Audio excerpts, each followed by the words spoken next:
যুক্তরাষ্ট্রের স্থল অভিযানের সিদ্ধান্তে ইরানের হুঁশিয়ারি, নরকে স্বাগতম।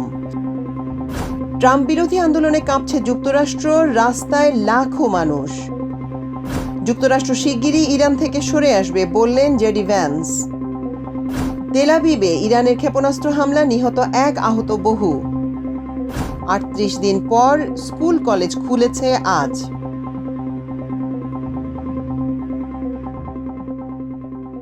ইরানের ইংরেজি সংবাদ মাধ্যম তেহরান টাইমস শনিবার যুক্তরাষ্ট্রকে সম্ভাব্য স্থল আক্রমণের বিরুদ্ধে সরাসরি হুঁশিয়ারি দিয়েছে। সংবাদ মাধ্যমটি জানিয়েছে, যুক্তরাষ্ট্রের সেনা ইরানের ভূখণ্ডে প্রবেশ করলে কফিনে করে ফিরে যেতে হবে। ওয়েলকাম টু হেল শিরোনামে প্রকাশিত এই বার্তাটি যুক্তরাষ্ট্র মধ্যপ্রাচ্যে অতিরিক্ত সেনা পাঠানোর কথা বিবেচনা করছে, এমন পরিস্থিতিতে উত্তেজনা বৃদ্ধির ইঙ্গিত দিচ্ছে। এদিকে পেন্টাগনের নতুন পদক্ষেপের অংশ হিসেবে গতকাল শনিবার কয়েক হাজার মার্কিন নৌ ও মেরিন সেনা মধ্যপ্রাচ্যে পৌঁছেছে। মার্কিন সেন্ট্রাল কমান্ড সেন্টকম এক পোস্টে এ তথ্য নিশ্চিত করলেও সেনারা সুনির্দিষ্টভাবে কোথায় অবস্থান করছে তা স্পষ্ট করেনি। ইরানের ভূখণ্ডে সীমিত স্থল অভিযানের বিষয়ে ওয়াশিংটনে আলোচনা চলছে বলে জানা গেছে। প্রেসিডেন্ট ডোনাল্ড ট্রাম্প নাকি ব্যক্তিগতভাবে ইরানের ভেতরে নির্দিষ্ট লক্ষ্য ভিত্তিক অভিযানের জন্য স্বল্প সংখ্যক মার্কিন সেনা মোতায়েনের ব্যাপারে আগ্রহ দেখিয়েছেন, যদিও এখনও চূড়ান্ত সিদ্ধান্ত হয়নি। সামরিক পরিকল্পনার সঙ্গে জড়িত কর্মকর্তাদের মতে, ইরানের গভীর ভূগর্ভস্থ স্থাপনায় সংরক্ষিত উচ্চ মাত্রায় সমৃদ্ধ ইউরেনিয়াম উদ্ধার করতে চাইলে যুক্তরাষ্ট্রকে বড় পরিসরে স্থলবাহিনী মোতায়েন করতে হতে পারে। তবে ইরান বারবারই সতর্ক করে আসছে যে স্থল আক্রমণের চেষ্টা হলে এর জন্য যুক্তরাষ্ট্রকে চড়া মূল্য দিতে হবে। এবার তেহরান টাইমসে সরাসরি কঠোর বার্তা দিয়ে সরকারের অবস্থানকে আরও জোরালো করেছে।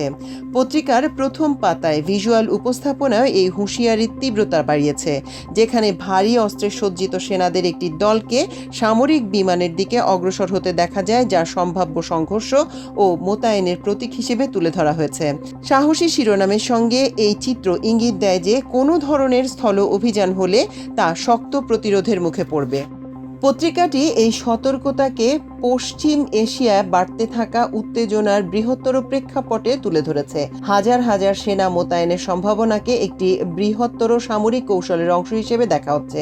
এছাড়া প্রথম পাতায় বিভিন্ন বিশ্লেষণে সতর্ক করা হয়েছে যে এমন আক্রমণ উল্টো ফল দিতে পারে, যা যুক্তরাষ্ট্রকে দীর্ঘমেয়াদী সংঘাতে জড়িয়ে ফেলতে পারে এবং বৃহত্তর ভূ রাজনৈতিক ও অর্থনৈতিক সংকট তৈরি করতে পারে।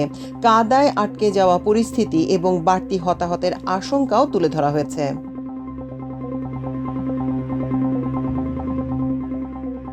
যুক্তরাষ্ট্র ও ইসরায়েলের ইরান যুদ্ধ শুরুর ঠিক 1 মাসের মাথায় সারা যুক্তরাষ্ট্রের রাস্তায় নামলেন বিক্ষোভকারীরা।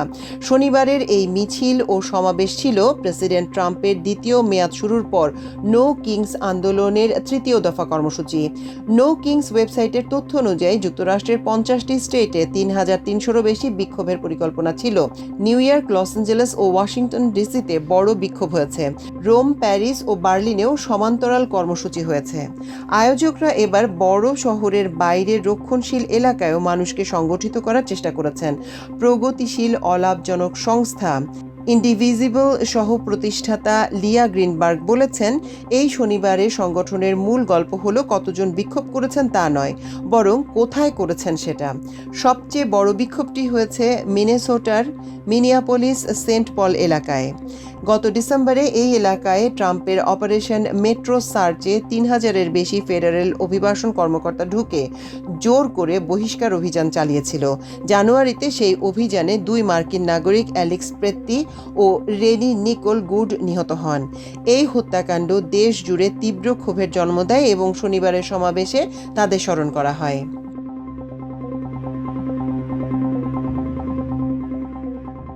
যুক্তরাষ্ট্রের ভাইস প্রেসিডেন্ট জেডি ভ্যান্স রক্ষণশীল পডকাস্টার বেনি জনসনের সঙ্গে এক সাক্ষাৎকারে ইরান যুদ্ধ নিয়ে আলোচনা করেছেন।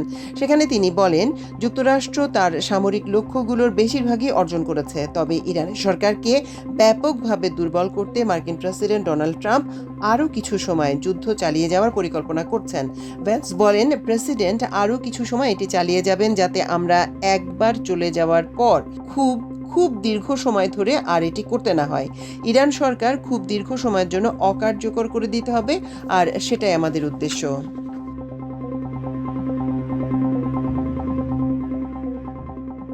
ইসরায়েলের তেল আবিব এলাকায় ইরানি ক্ষেপণাস্ত্রের আঘাতে অন্তত একজন নিহত ও বহু মানুষ আহত হয়েছে।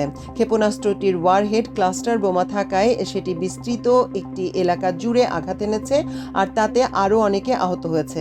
শুক্রবার স্থানীয় সময় রাতে চালানো এই হামলাটি সেদিনের ৬ষ্ঠতম ক্ষেপণাস্ত্র হামলা ছিল বলে জানিয়েছে টাইমস অফ ইসরায়েল।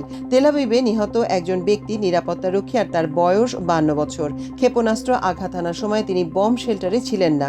যুদ্ধের প্রথম দিন তেল আবিবের এই একই এলাকায় ইরানি ক্ষেপণাস্ত্রের আঘাতে ৩২ বছর বয়সী এক ইসরায়েলি নারী নিহত হয়েছিল।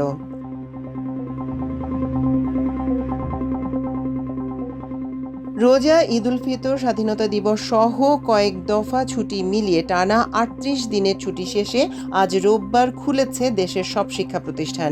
দীর্ঘ এ ছুটি শেষ হয়েছে গত বৃহস্পতিবার। এরপর শুক্র ও শনিবার সাপ্তাহিক ছুটি পড়ায় রোববার থেকে সব শিক্ষা প্রতিষ্ঠানে ক্লাস শুরু হচ্ছে। শিক্ষা এবং প্রাথমিক ও গণশিক্ষা মন্ত্রণালয় সূত্র এ তথ্য নিশ্চিত করেছে। দুই মন্ত্রণালয়ের সংশ্লিষ্ট কর্মকর্তারা জানান, এবার ত্রয়োদশ জাতীয় সংসদ নির্বাচন, রোজা ও ঈদের কারণে বছরের প্রথম ৩ মাসে শ্রেণী কার্যক্রম কম হয়েছে। এতে শিক্ষণ ঘাটতি দেখা দিয়েছে। এ কারণে ছুটির পর শিক্ষা প্রতিষ্ঠানে পুরো দমে ক্লাস শুরুর নির্দেশনা দেওয়া হয়েছে। রোববার থেকে সব প্রতিষ্ঠানে যথারীতি ক্লাস চলবে। বাৎসরিক ছুটির তালিকা ও শিক্ষাপঞ্জি অনুযায়ী এবার রোজা ও ঈদের ছুটি শুরু হওয়ার কথা ছিল ৮ই মার্চ থেকে। অভিভাবকদের রিটের পরিপ্রেক্ষিতে হাইকোর্টের আদেশ এবং পরে নতুন সরকারের সিদ্ধান্তে ১৯শে ফেব্রুয়ারি থেকে দেশের সরকারি প্রাথমিক বিদ্যালয়গুলো বন্ধ ঘোষণা করা হয়েছে। এর ফলে ১৭ দিন আগে থেকেই ছুটি শুরু হয়ে যায়। সংশোধিত ছুটির তালিকা অনুযায়ী ১৯শে ফেব্রুয়ারি থেকে ২৬শে মার্চ পর্যন্ত প্রাথমিক ও মাধ্যমিক বিদ্যালয়, মাদ্রাসা, কলেজ ও কারিগরি শিক্ষা প্রতিষ্ঠানে ছুটি রাখা হয়।